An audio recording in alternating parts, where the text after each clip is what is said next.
সকালে উঠেই যদি হাতে চলে আসে নাইকার পার্সেল, আর কি চাই, মনটা তো এমনি খুশি হয়ে যায়। ব্রেকফাস্ট করে আমি রেডি হয়ে গেছিলাম পড়াতে যাব বলে।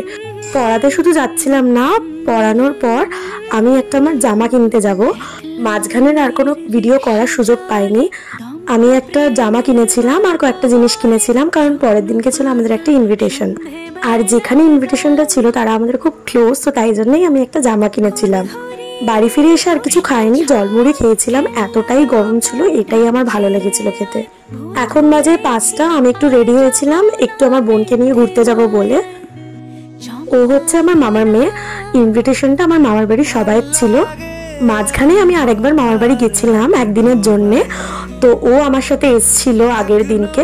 আর আজকে বাবার বাড়ির বাকিরা আসবে সবাই, তো ওই জন্য আমরা একটু ঘুরতে যাচ্ছিলাম। আর ওখান দিয়ে আমি পড়াতেও চলে গেছিলাম, ওটা ভিডিও করিনি। আর এসে দেখো কে এসে গেছে, এই যে আমার ভাইও এসে গেছে, সবাই এসে গেছে মামার বাড়ির।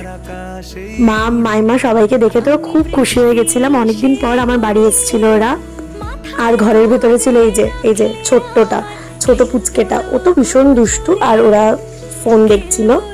আমার বড় মামাও এসেছিল, কিন্তু ছোট মামা আসতে পারেনি একটু কাজের জন্য। আমার সাথে তো তাও সবার দেখা হয়েছিল, কিন্তু আমার মায়ের সাথে সবার অনেকদিন পর দেখা হলো, তো তাই জন্য মা তো গল্প শেষ করতেই পারছে না, করেই যাচ্ছে গল্প।